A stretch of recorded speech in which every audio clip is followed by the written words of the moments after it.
from the minor shirk, And so those chapters are in relation to a minor shirk.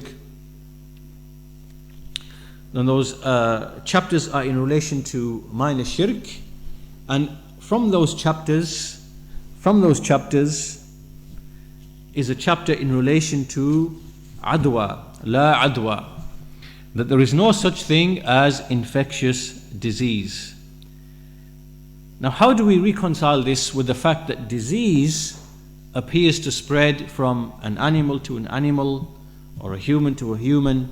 And how do we reconcile this, the hadith in which infectious disease is negated, and those ahadith in which it appears that it is being affirmed? For example, the hadith in which the Prophet ﷺ, he ordered, "Farri min al-majzoom firaraka min al-asad."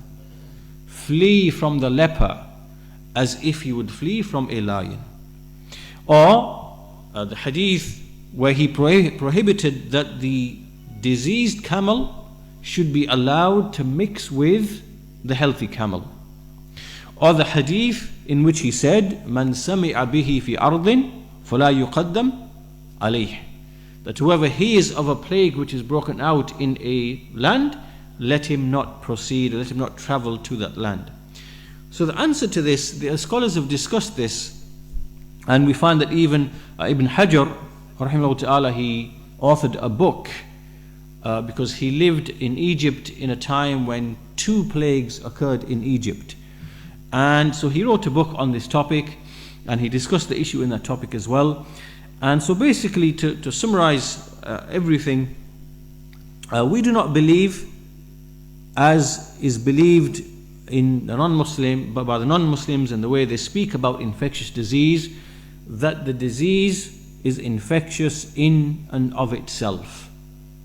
By its very nature it is infectious, and that it infects outside of the will and control of Allah subhanahu wa ta'ala. Why? Because in secular societies where they don't believe in Allah, they don't believe in a creator, and they believe in just matter and materialism, and obviously to them the belief is that disease infects of its own accord, whether it's the virus, whether it's the bacteria, whatever they want to call it. And so the language that they use is a language, when they speak about disease and spread of disease, it's a language in which we see that it clashes with what we are taught in this hadith. And so what we believe as people of Tawheed is that whether a person gets the disease or not does not depend just on that one factor, which is the bacteria or the virus or whatever else they explain it in relation to.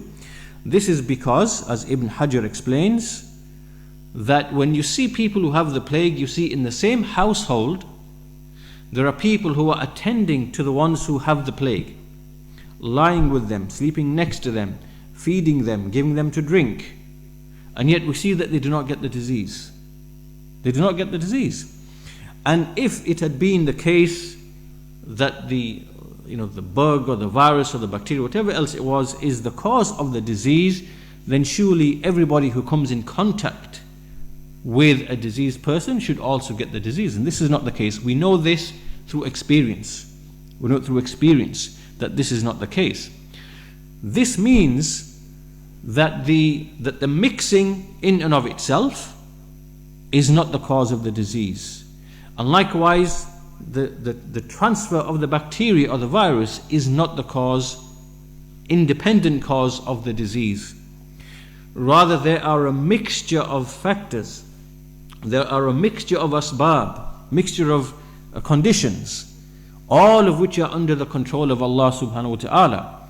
From those asbab, besides the mixing, and besides the bacteria, if we're speaking in modern scientific terms, is the fact that the person himself, the state and condition of the person, the state of his health, many other things that relate to that individual. So all of these asbab, all of them are in the control of Allah subhanahu wa ta'ala. And if He wills, if He allows that disease to develop in that individual, He will allow that disease to develop in that individual. And you find, in fact, in the hadith, when the Bedouin, he came to the Prophet ﷺ and he asked about a camel. When a camel or an animal, it passes by another animal which is sick and then it gets a disease. And so the Prophet ﷺ answered, Man a'da al-awwal. Man a'da al-awwal. So the answer was, who gave the disease to the first one? In other words, this is a negation of the fact that there is adwa, infectious disease. Because if you go back to the very first one that got the disease, how did that one get the disease and where did the disease come from? There was nothing to infect the first one. So this means that the disease itself, Allah subhanahu wa ta'ala, there was certain circumstances that came together which caused that first one to get the disease.